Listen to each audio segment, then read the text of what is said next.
Have you ever asked yourself why a man seems wildly obsessed with you right up until the moment you start loving him back?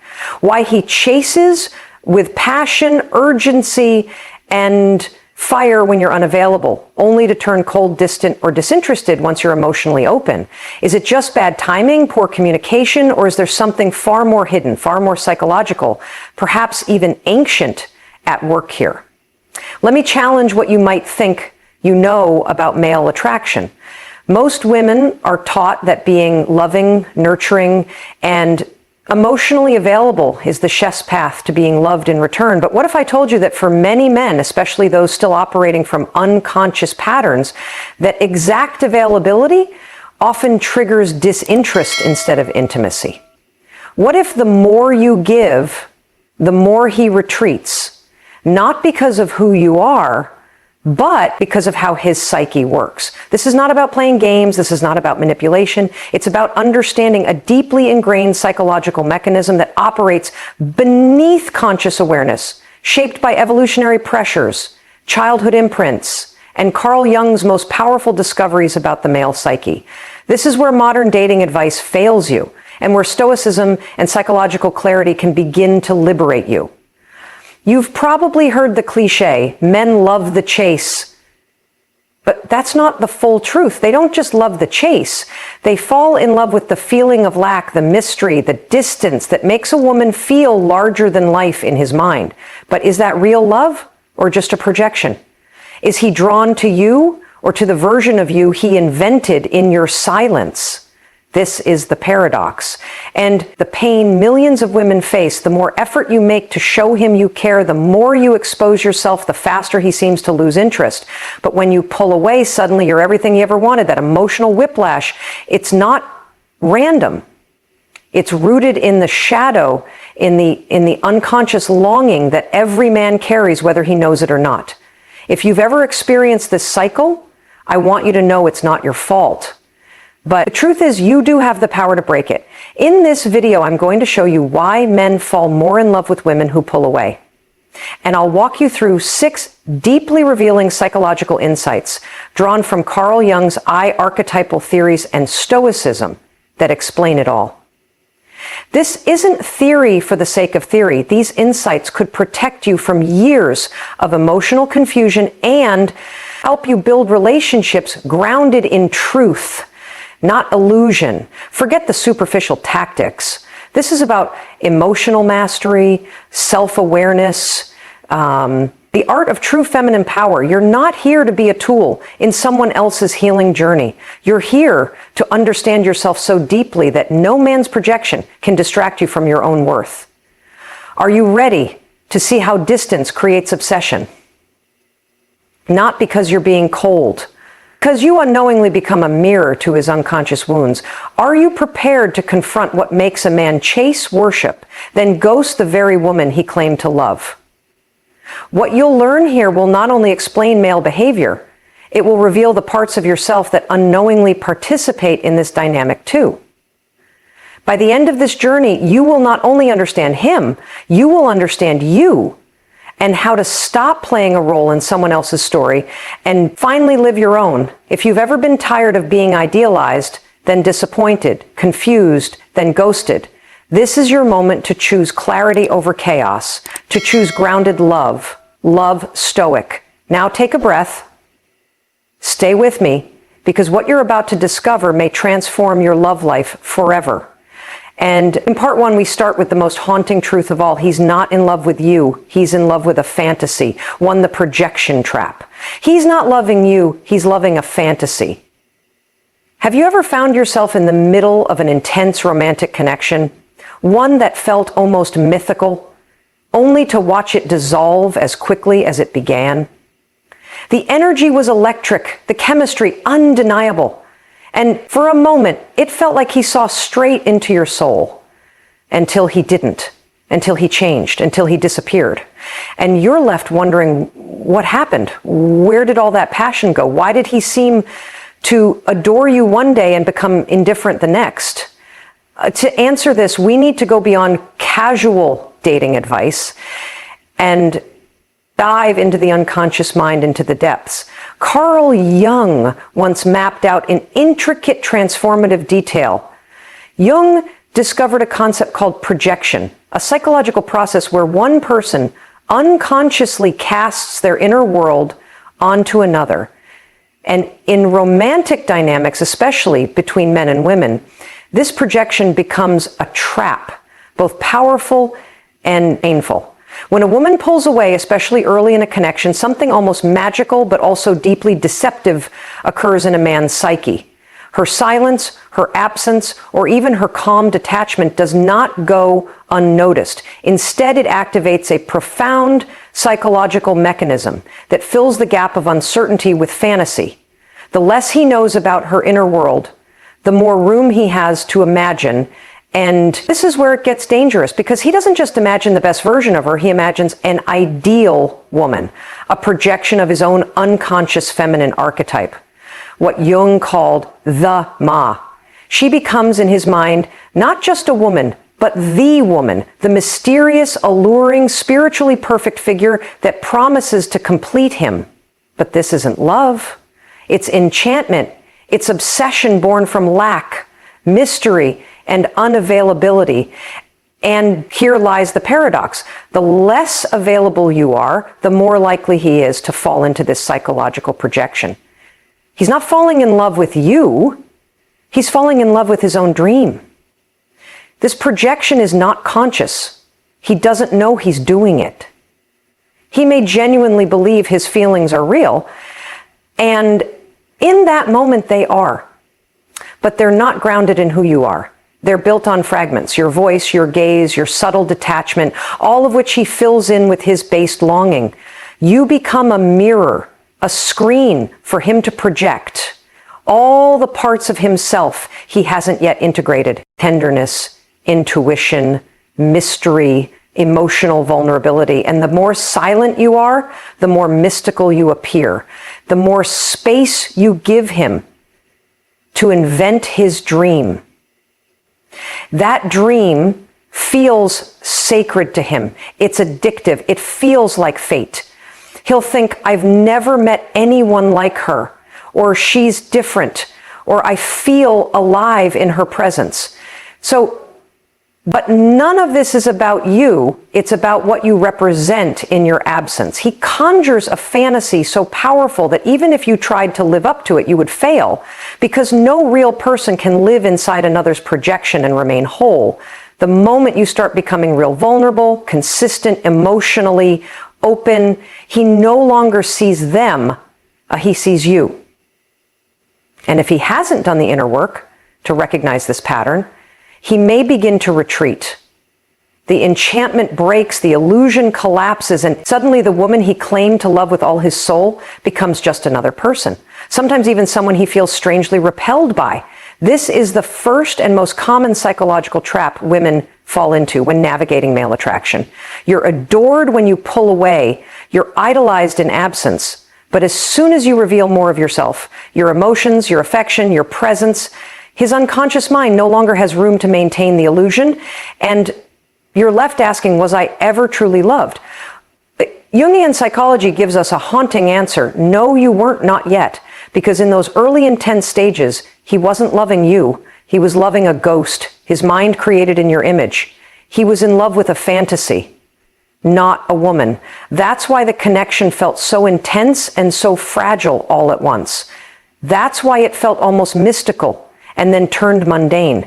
That's why he said he'd never felt anything like this before, and then lost interest just as fast, because it wasn't about who you were, it was about what you activated in him. This is not your fault. You didn't ask to be projected onto you.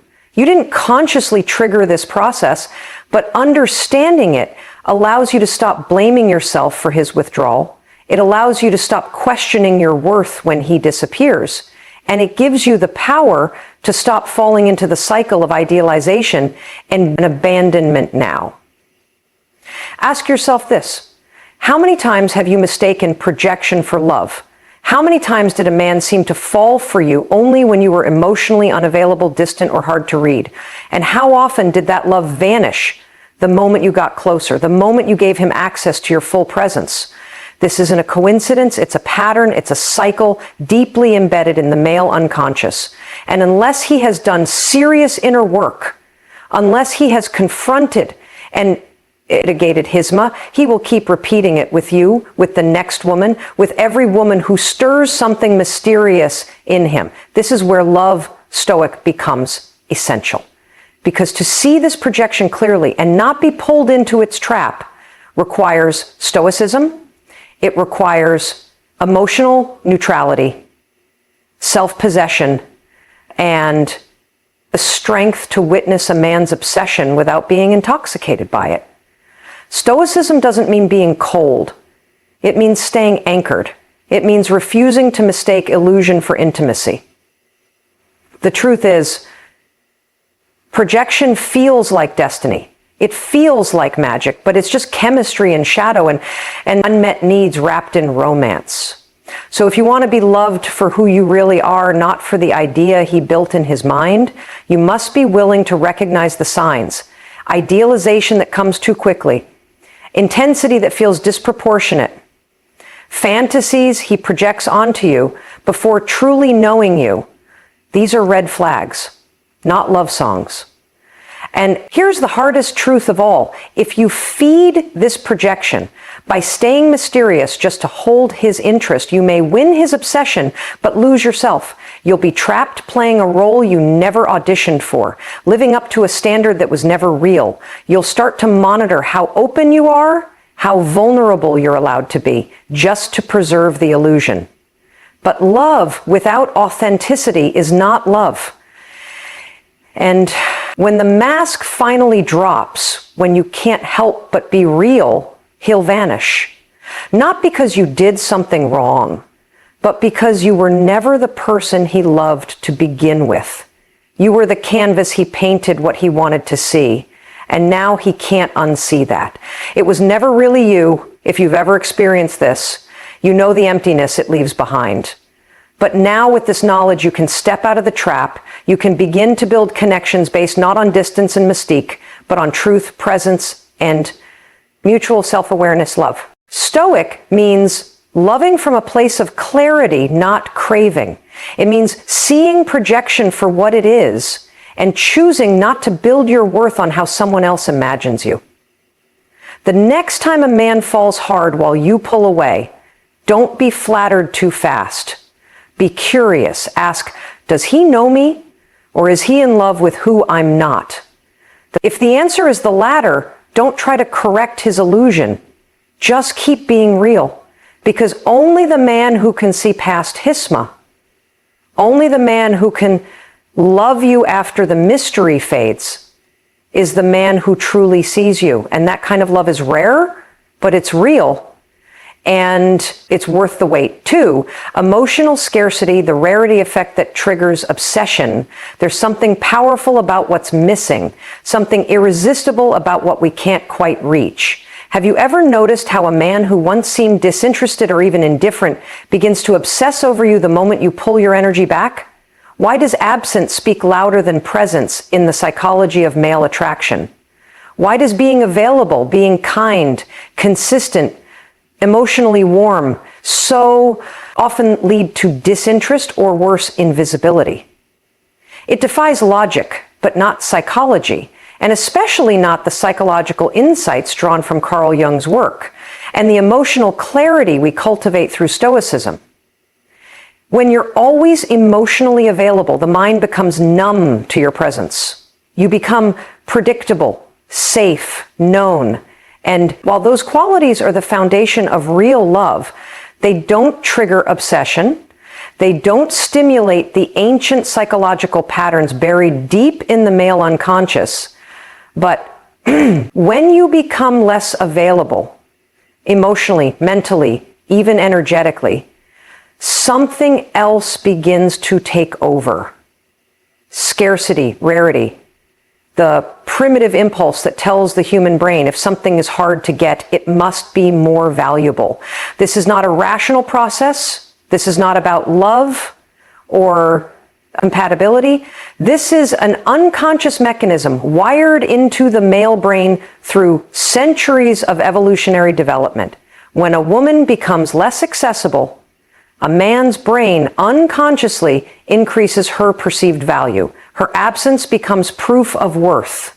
This is why he calls more when you stop responding, why he texts more when you go quiet, why he can't stop thinking about you when you stop giving him attention. And yet this isn't personal. It's not about you as a unique individual. It's about what you represent in your absence. A rare, possibly unattainable prize. It's the scarcity principle applied not just to objects or luxury items, but to love and emotional connection. And while this pattern can temporarily increase your perceived value, it doesn't guarantee a real connection. In fact, it often leads to the opposite, because what starts as obsession, driven by scarcity, ends in disappointment when the reality of your presence returns. Jung's concept of projection is deeply tied to this scarcity. Give space for projection. The less someone sees of you, the more room they have to imagine you as perfect and a pole. The more perfect they imagine you, the harder they fall. Until you step forward as a real, complex, emotionally present woman, then the fantasy fades. This is not just about playing hard to get. This is about understanding the deeper psychological programming most men operate from without realizing it. Emotional scarcity triggers the brain's reward system. It activates a primal hunting instinct that values the chase more than the catch. And once the chase is over, once the tension of pursuit disappears, so often does the passion. This isn't cynicism. This is pattern recognition. This is love. Stoic, because only when you understand the game can you choose whether or not you want to play it. And only when you see the unconscious dynamic can you decide if you're going to be a reflection of someone's scarcity fantasy or the anchor of authentic connection. If you're always giving, always initiating, always responding, always showing up, you may unintentionally signal to his unconscious that you're not rare, that you're not worth chasing. Not because of your value, but because of his programming. His brain links challenge with worth, unpredictability with importance. And unless he has done the inner work to deconstruct this belief, he will keep falling for the ones who pull away and losing interest in the ones who don't. That's why emotionally distant women often receive the most devotion, even if they lack true compatibility. And it's why deeply loving, open-hearted women often find themselves abandoned or taken for granted. But you don't have to betray your nature to protect your heart. You don't have to become cold, manipulative, or withholding. You simply have to become aware of when your consistency is being misread as low value, aware of when your presence is being taken as permission to project, aware of when your emotional generosity is being wasted on someone who only understands love when it's withdrawn. This is where Stoicism becomes your greatest strength. When you embody emotional neutrality, not coldness, but calm, you create the exact kind of mystery that stimulates the male psyche while also remaining true to your inner peace. You don't chase, you don't overgive, you don't force connection, you simply observe, you allow space, you respond rather than react. This subtle shift from availability to intentional presence can change everything. Because when you no longer fear losing someone, when you no longer act from anxiety or scarcity yourself, you stop triggering their unconscious programming. You stop becoming a mirror for their unresolved wounds and instead become a conscious, grounded presence that either draws in someone mature or repels someone still playing subconscious games. And here's the truth. Many women unknowingly weaponize this dynamic. They pull away, not from clarity, but from strategy. They create distance to trigger obsession, not because they're seeking peace, but because they're seeking control.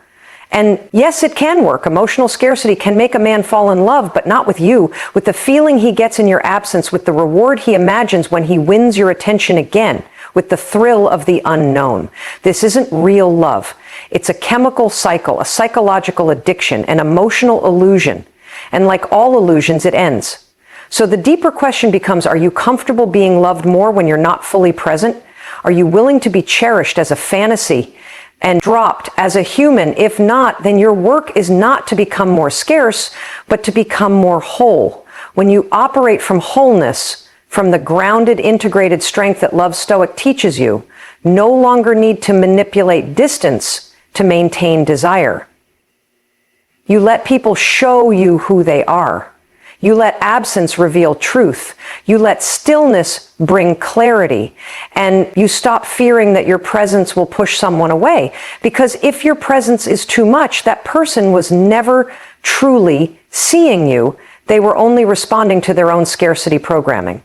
Real love isn't scared by presence. It's not bored by consistency. It grows in peace. It deepens in knowing. But most people are still addicted to the high of scarcity. The question is, are you? The moment you stop proving, chasing, or trying to convince someone of your worth is the moment you allow only the truly mature to remain. Everyone else, they fall away, not because you lost them, but because you stopped feeding the illusion. And that right there is your liberation. Now, if you've ever felt yourself giving too much and receiving less loving with your whole heart, and being left with half effort in return, it's not because you're not enough. It's because the emotional economy you're operating in is still ruled by scarcity. And until we all wake up from it, until we recognize that true value comes not from distance but from depth, we'll keep repeating the cycle. But you don't have to. You can choose to step out of the loop. You can choose to build desire from authenticity, not absence, from awareness, not mystery. And from self-respect, not strategy. If this part of the video has awakened something in you, if you recognize how emotional scarcity has shaped your relationships and you're ready to break free from it, then now is your moment, like this video. If it spoke to your truth, and comment number 1, if you felt seen, let this be your silent yes to your own awakening. And don't forget to subscribe, because in the next part, we're diving into the ancestral myth that still controls male attraction to this day, and why emotional distance awakens something almost spiritual in a man's unconscious mind. Trust me, you won't want to miss it. 3, the unattainable maiden archetype, the myth that awakens male desire. There's something ancient hidden in the modern man's heart, something that doesn't quite make sense unless you look through the lens of the unconscious, of collective memory, and of archetypal energy. Carl Jung didn't just see individuals as isolated minds. He believed each of us is deeply embedded in a vast inherited psychological network of symbols, myths, and roles we unconsciously reenact. And one of the most seductive, powerful, and haunting of those roles is the archetype of the unattainable maiden. A symbolic figure that transcends time, appearing in stories, dreams, and behaviors across cultures. But what does this have to do with why men fall harder when a woman pulls away everything? Because when a woman becomes emotionally distant, unpredictable, or mysteriously aloof, she awakens not just longing, but a mythological pull within a man's unconscious. She becomes more than a person. She becomes an archetype, and that archetype speaks to the deepest recesses of his psyche. She is the feminine figure that promises transformation, wholeness, and spiritual ecstasy, not because of what she does, but because of what she represents. Think about it. Fairy tales, epic love stories, ancient legends, they're all filled with this pattern. A man sets out on a journey not just to find love, but to win the love of a mysterious, distant, often divine woman. She's not fully known. She's barely accessible. Her approval must be earned through effort, sacrifice, and the demonstration of worth. She holds the key to his inner completeness in the unconscious mind. This unattainable maiden becomes the embodiment of the man's own disowned feminine aspects. His emotional world, his intuition, his vulnerability, his capacity for surrender. And when he sees even a hint of this archetype in a real woman, especially one who is emotionally unavailable, he projects all of that mythic power onto her. It's not conscious. He doesn't say, this woman reminds me of an ancient archetype from my collective unconscious. No, what he feels is, she's different, she's magical. I feel whole when I'm near her. I need her. And just like that, the stage is set. You, as the woman who pulled away, who didn't text back, who remained emotionally composed and unchaste, you become a lightning rod for this projection. You become the unattainable maiden. The more you preserve your mystery, not strategically, but naturally, as part of your inner calm and boundary, the more intense this archetypal response becomes. He doesn't know why he's drawn to you. He just is. And the danger is, he doesn't see you anymore. He sees a portal, a pathway to some deep inner transformation. He's never consciously articulated, but deeply craves. This is why so many men describe feeling alive, awakened, even spiritually reborn in the presence of certain women. It's not that those women are casting spells. It's that they've triggered a sleeping myth. But here's where it gets dangerous. The unattainable maiden was never meant to be caught. She was never meant to live in the real world. Her power came from her distance, her otherworldliness, her untouchability. So the moment the man feels he's won you, that you're now present, accessible, emotionally transparent, the spell begins to break. Not because you did anything wrong, but because the archetype cannot survive in the light of full reality. And the man who hasn't done the inner work to differentiate his unconscious projections from the real human being before him will often turn cold, disappointed, even confused. He'll say things like, I don't know what happened. I just don't feel the same anymore. Or, I thought you were someone else. What he's really saying is, I mistook you for an archetype. Now I'm meeting the real you, and I don't know how to integrate that. It's tragic, it's painful, and it leaves countless women wondering what they did to cause such a dramatic emotional shift. The truth, nothing. You simply stepped out of the myth. And the man wasn't ready to meet the real woman behind the projection. This is where the work of Love Stoic becomes so essential, because understanding this pattern gives you the power not to be swept up by it. To see when a man is responding to you, not as a full person, but as a symbol, and to gently, quietly let him reveal whether he's capable of truly seeing you or only worshiping his illusion of you.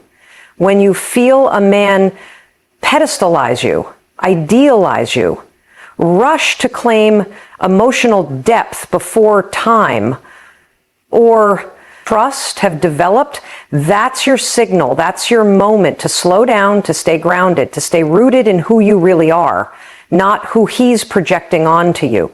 Because if you start playing into the archetype, if you try to preserve the illusion to maintain his obsession, you risk losing the relationship the moment you reveal your human self. And your human self is the only self worth loving. This is where Stoicism helps you stay centered. You don't allow praise to inflate you. You don't allow projection to define you. You receive admiration with detachment. You move forward with calm discernment. You don't get swept into the storm of someone else's awakening unless they've earned the right to truly know you. And here's the most sobering truth. The man who chases the unattainable maiden is often chasing his own inner feminine. He's looking for you to complete him, to activate him, to initiate him into emotional maturity. But that work can never be done through you. It must be done within him. You may be the trigger, but you cannot be the journey. And when you understand this, you stop trying to heal him, fix him, or be his muse. You simply observe whether he's ready to meet you where you are, not in fantasy, but in presence.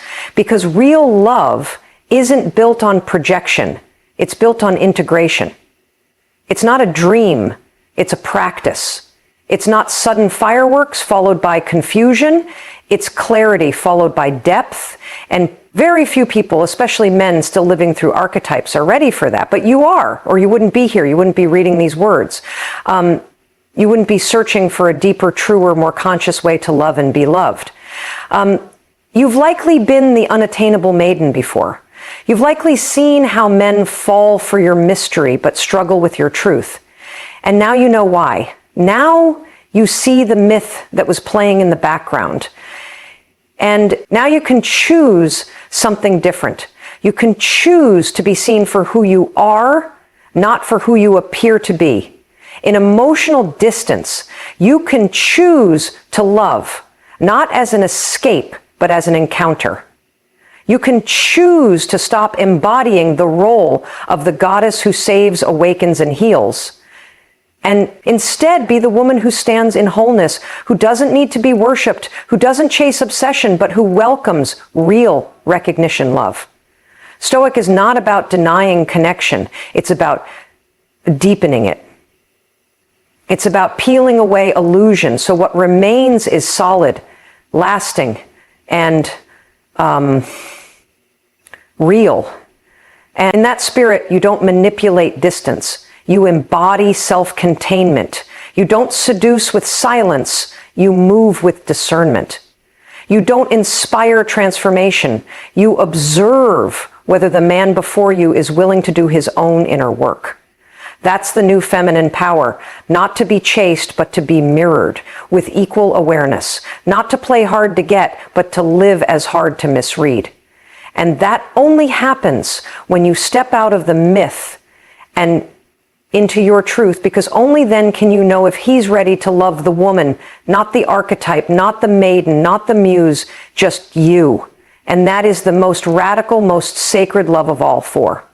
The shadow pattern, his wounds, are attracted to your rejection. There's a dark symmetry to the way people fall in love, especially when it seems irrational, intense, or entirely out of proportion to what's really happening. And nowhere is this more visible than in a man's obsession with a woman who pulls away. Because this isn't just about attraction, chemistry, or even projection anymore. This is about shadow. Carl Jung called the shadow the repressed, denied, often unwanted parts of ourselves. The pieces we hide from the world, and sometimes even from ourselves. And what Jung discovered is that these disowned parts don't stay silent. They find ways to act through us, especially in love, particularly when that love feels just out of reach. When a man is obsessively drawn to a woman who doesn't return his affection or who withdraws her presence, there's a high chance he's not just pursuing her out of desire, but out of pain. Her distance becomes the blade that fits perfectly into a wound he's carried since childhood. He doesn't know this. He can't see it. But what feels like love is often a desperate reenactment of a trauma he hasn't processed. A script written long ago with characters who no longer exist, now projected onto someone new. The more she pulls away, the more urgent his desire becomes. Not because she's the right one, but because her rejection mirrors the very fear he spent his life avoiding, the fear of not being enough. And here's where the shadow comes alive. Deep in every man's unconscious is a fear, sometimes subtle, sometimes severe, that he is unlovable, inadequate, or destined to be left when a woman is warm and available. That fear softens, but when she pulls away, the fear screams, the shadow rises, and suddenly he's no longer trying to win her love. He's trying to rewrite the ending of an old story where he once felt invisible, abandoned, or betrayed. This is why emotionally unavailable women often become the obsession of emotionally wounded men. Her distance activates his need to conquer the very thing that hurt him. Her rejection reopens the emotional wound, and his pursuit becomes less about her and more about healing that wound by winning what he was once denied. But healing doesn't happen through conquest. And this kind of love isn't really love. It's reenactment. It's compulsion. It's shadow behavior masquerading as passion. And when this dynamic is left unchecked, it becomes a cycle that destroys both people. Because eventually, the woman either gives in, confusing obsession with devotion, or sets a boundary which only deepens the man's inner chaos. He can't understand why he feels so much for someone who gives him so little. But it's not her he's feeling, it's himself. Or rather, the parts of himself he hasn't faced, the shadow, is always trying to be seen. And when it doesn't get acknowledged internally, it manifests externally. That's why relationships become mirrors, not just of our dreams, but of our deepest wounds. If a man has never faced the pain of rejection, abandonment, or emotional neglect from childhood, he will be drawn to situations that mirror those exact feelings over and over again until he's forced to confront them. And the woman who triggers those feelings, she becomes both his obsession and his enemy, the one who holds the key to his healing and the one who reminds him of his brokenness. And unless she understands this dynamic, she'll internalize his pain thinking she did something wrong, but she didn't. She just reflected back the part of him he's been running from. This is where love stoic comes in, because to navigate this dynamic with clarity, you need emotional neutrality, boundaries, and self-awareness. You need to recognize when a man's obsession isn't about love, but about his own unhealed story. And you need to know when to step away, not because you don't care, but because you refuse to play the role of his therapist, his mother, or his savior. That's not your job. Your presence is not a treatment for someone else's pain. Your love is not a tool for healing someone else's shadow. And the moment you begin to carry his emotional burden, you'll lose sight of your own truth. But what if you've been here before? What if you've attracted wounded men again and again, men who fall hard when you pull away, but never seem to truly love you once you get close? That's not just coincidence. That's energetic magnetism. That's the law of resonance and action. And it means you may be carrying your own unconscious patterns too.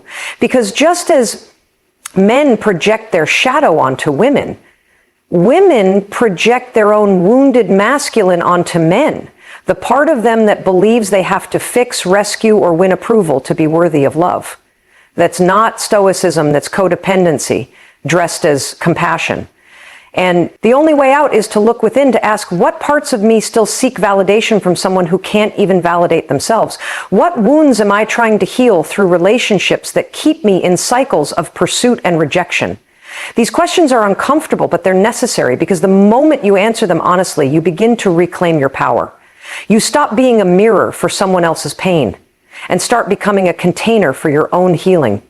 You stop chasing, proving, and overfunctioning, and you start embodying calm, grounded self-worth.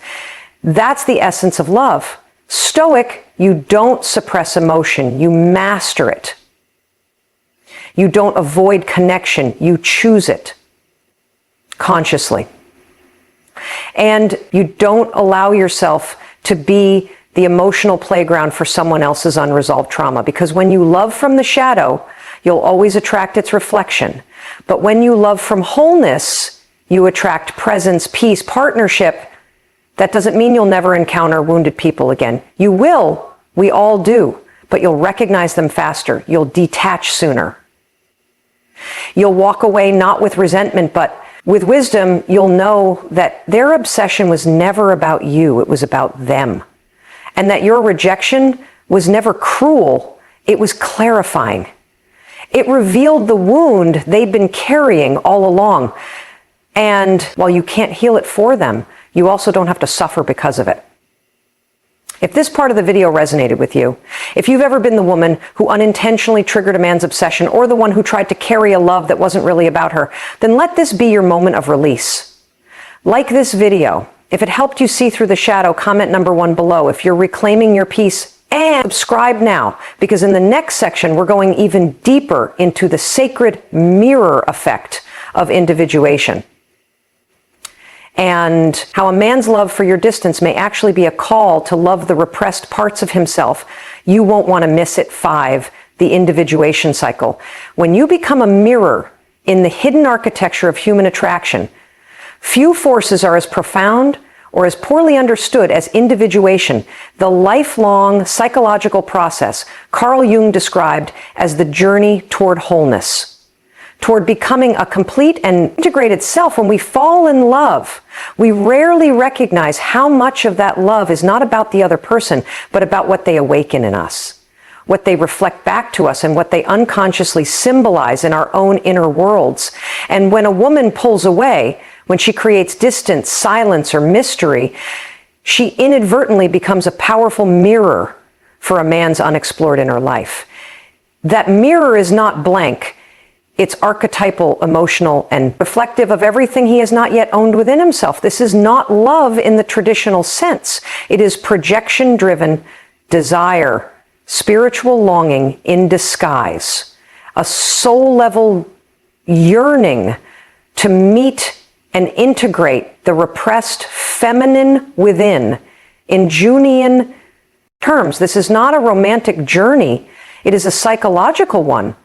When a man encounters a woman who pulls away his unconscious experiences, something extraordinary, he begins to sense his own feminine energy being mirrored outside of him. He sees in her the mystery, softness, intuition, emotional depth, and fluidity that he has not allowed himself to embrace. And the more distant the more vividly these qualities appear in his psyche, she becomes a symbol, a representation of his ma. The internal feminine he has not yet made peace with.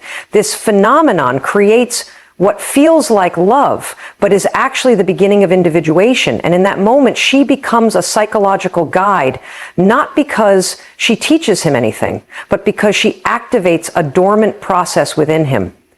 Her emotional distance allows him to experience the hunger for inner balance, and her silence creates the vacuum into which his unconscious pours its most ancient symbols. But this isn't sustainable, because what begins as a profound attraction is not grounded in mutual seeing, but in psychological utility. He isn't loving her.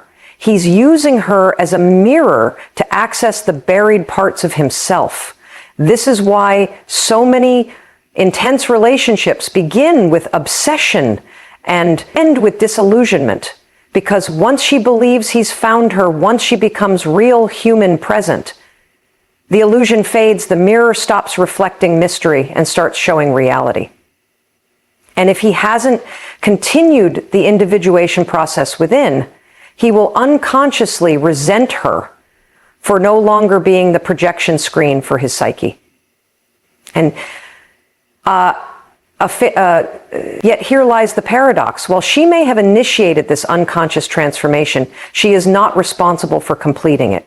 She cannot carry the burden of his individuation. She cannot be the mirror and the healer and the partner. She can only hold her center, maintain her clarity, and refuse to be defined by his projections. And if she doesn't understand this dynamic, she may find herself trapped, both adored and objectified, both pursued and misunderstood. She may begin to believe that her power lies in remaining distant, mysterious, unavailable. But that belief only delays the collapse, because no real relationship can thrive on projection. No true connection can grow in the soil of illusion. At some point, the woman must become fully visible. And when she does, the man must either rise to meet her as an integrated self or retreat into another cycle of shadow and fantasy. This is the heartbreaking pattern countless women experience. They are loved deeply while they are mysterious, but feel emotionally abandoned once they reveal their full selves. Not because they changed, but because the man never loved them as they were, only as they appeared in the mirror of his unconscious. And yet this doesn't mean distance is a manipulation or a tactic. It means that distance naturally creates reflection when you are not constantly available, not constantly explaining yourself, not constantly performing emotional labor. You allow others to confront themselves. Your stillness becomes a mirror. Your silence becomes a trigger. Your presence becomes a test. And in that space, those around you reveal who they truly are. Not just through what they say, but through how they respond to your absence. This is not about playing games. This is about understanding the sacred power of boundaries. Because boundaries aren't walls. They are mirrors. They show others where their work begins. And when you remain grounded in your own process of individuation, when you are no longer desperately seeking to be seen, chosen, or understood, you create the energetic conditions for conscious relationship. Not projection-based obsession, not need-based attachment, but presence-based connection. And this kind of connection is rare because most people aren't looking for love, they're looking for reflection. They're looking for someone to mirror back their ideal self, their missing pieces, their inner potential. And when they find someone who does that, especially without trying, they fall hard. But what they don't realize is that they are not falling in love with a person. They are falling in love with a possibility, a symbol, a mirror. And when the mirror shifts, so does the love. This is why individuation is so essential, not just for men, but for women. Because when you understand that others are projecting onto you, you stop taking it personally. You stop internalizing their obsession as proof of your value, and you stop interpreting their withdrawal as evidence of your failure. You begin to see love as a mirror, not a measure. You begin to live from wholeness, not hunger. And that changes everything, because when you are psychologically whole, when you've integrated your inner masculine and feminine, you no longer need someone to complete you. You no longer project your animus onto men, and you no longer feel flattered by their projections onto you. You can enjoy love without losing yourself in it. You can hold space for connection without becoming a container for someone else's shadow. And you can discern whether a man is truly seeing you or simply seeing himself through you. That's the power of individuation.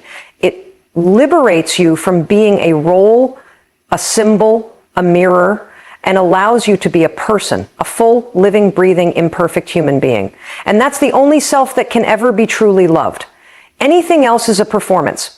Anything else is projection, and projection always collapses. So the next time someone falls for you while you are quiet, distant, or mysterious, ask yourself, are they in love with me or in love with who they become in my presence?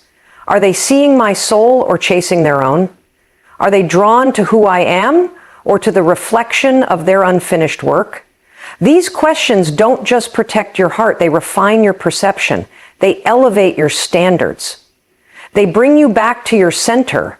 And when you live from that center, you no longer fear rejection, abandonment, or obsession, because you know that what others do with your presence is their mirror, not your measure. This is love. Stoic. This is emotional sovereignty. This is the path out of projection and into real love. 6, the power of wholeness. Why authentic attraction doesn't rely on games. There's a truth buried beneath every romantic disappointment, every intense obsession, every relationship that burned bright only to collapse under the weight of unmet expectations. It's the truth that real love, lasting connection, and authentic attraction are never born from need, mystery, or manipulation, but from psychological wholeness. And this wholeness, as Jung defined it, comes from the integration of opposites, the feminine and masculine, the light and shadow, the conscious and unconscious within the self. It is not the product of charm, emotional distance, or perfect timing. It is the result of deep inner work. And the paradox that most women must confront is this: the very tactics that generate male obsession, pulling away, creating emotional scarcity, preserving mystery, can spark intense attraction, but they can never sustain love. Because what they activate in the male psyche is not recognition of the woman herself, but activation of his unconscious projections. He sees her as a fantasy, not a reality. He idealizes the version of her that aligns with his unintegrated. He falls for the illusion, not the individual. And so while distance may initially ignite the fire, it is presence, grounded, embodied, conscious presence that determines whether that fire will become a steady flame or burn out into ash. But this presence can only emerge when you stop relying on performance and start living from your core, when you stop seeing love as something to win and start experiencing it as something to express, This is the essence of love. Stoic, it is not emotional detachment or icy indifference. It is rootedness. It is being so connected to your own center that you no longer twist yourself into the fantasy someone else needs to feel whole.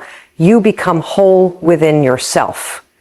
And that wholeness is what shifts everything, because when you are whole, you no longer fall into the trap of playing roles, the unattainable maiden, the mystery, the healer, the muse.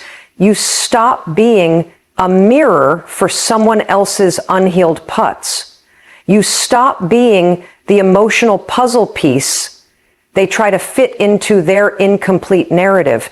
And in that clarity, you begin to see others clearly too. You stop confusing obsession for devotion. You stop mistaking pursuit for presence.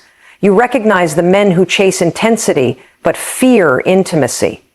You recognize the patterns that once seduced you and now no longer move you, because you've seen behind the curtain.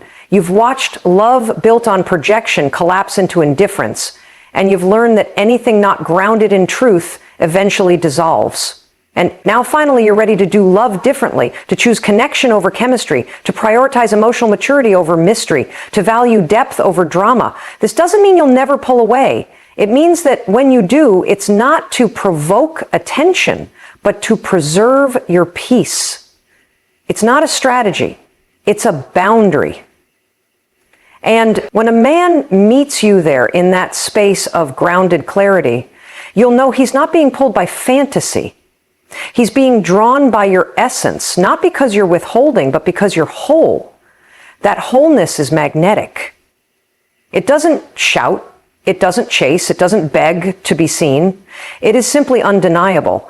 And only those who have done their own inner work can recognize it. They won't need to project. They won't need you to be the mystery. They won't run from your depth or recoil from your honesty. They will meet you in the stillness.